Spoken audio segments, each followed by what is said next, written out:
안녕하십니까. 성형외과 전문의 이주학입니다.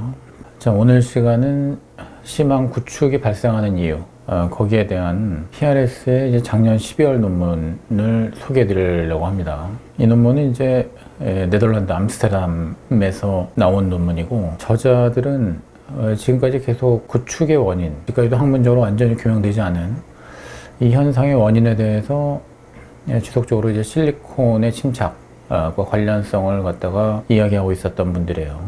오늘 논문도 이제 그런 견지에서 나온 논문이고, 자, 구축의 원인, 자, 이거에 대해서 뭐 지금까지 뭐 수도 없이 많은 이야기들이 있었고, 저도 여러 번 얘기를 해드린 적이 있었는데, 결국은 이제 구축은 세 가지로 나눠서 생각하게 되죠. 첫 번째, 보형물의 문제냐, 두 번째, 환자의 문제냐, 자, 세 번째, 보형물의 문제냐. 자, 이 세 가지 어떤 게 주요 범인이냐라고 하는 거.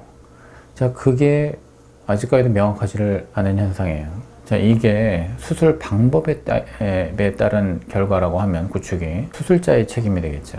만약에 이 논문에서 이야기하는 것처럼 실리콘 자체에 의해서 실리콘 때문이다. 자, 이렇게 얘기한다면 그거는 보형물의 책임이 되겠습니다. 면역 반응에 의한 것이 가장 중요하다라고 이야기를 한다면 이거는 환자의 문제가 됩니다. 자, 그것을 이제 배경적인 어떤 우리 지식으로 깔아놓고 논문 한번 보도록 하죠. 자, 피막의 형성은 왜 되느냐?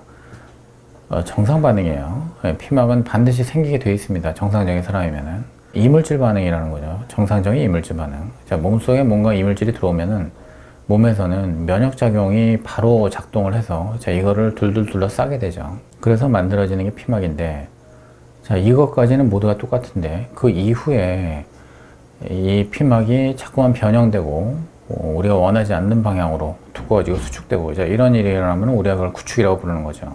그러면 구축의 형성은 어떤 사람은 왜 일어나, 어떤 사람은 왜 안 일어나느냐, 여러 가지가 있겠습니다만, 일단은 여기에서 이 논문에서 이제 하는 방식은 구축이 발생했던 환자와 구축이 발생하지 않은 환자의 피막을 표본을 떼어가지고 그거를 현미경으로 보고 여러 가지 첨단 기술을 통해 가지고서는 시각화해서 비교해 본 거예요.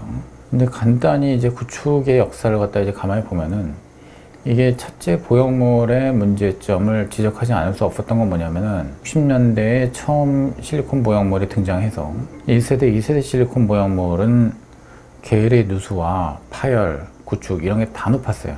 다 잘 발생했거든요. 근데 그 이후로 보형물의 제조 기술이 계속 달라졌죠. 어떻게 달라졌느냐, 잘 파열되지 않게 좀 질겨지게끔 이제 레이어를 여러 가지로 해가지고 멀티 레이어로 해서 쉘을 만들고, 그 다음에 속안에 있는 젤이 만약에 흘러나온다 하더라도 자꾸만 이제 주변으로 퍼지지 않도록 응집성이 높은 실리콘이, 그게 결국은 교차 결합을 많이 해서 실리콘이 이제 작은 단위로 잘 떨어지지 않게 쭉 이어져 있게끔 그렇게 응집성이 높은 실리콘 계를 만들어서 거기다가 채워놓은 거예요. 자, 이런 식으로 이제 만들어 놓은 게 3세대 실리콘부터, 이게 80년대부터거든요.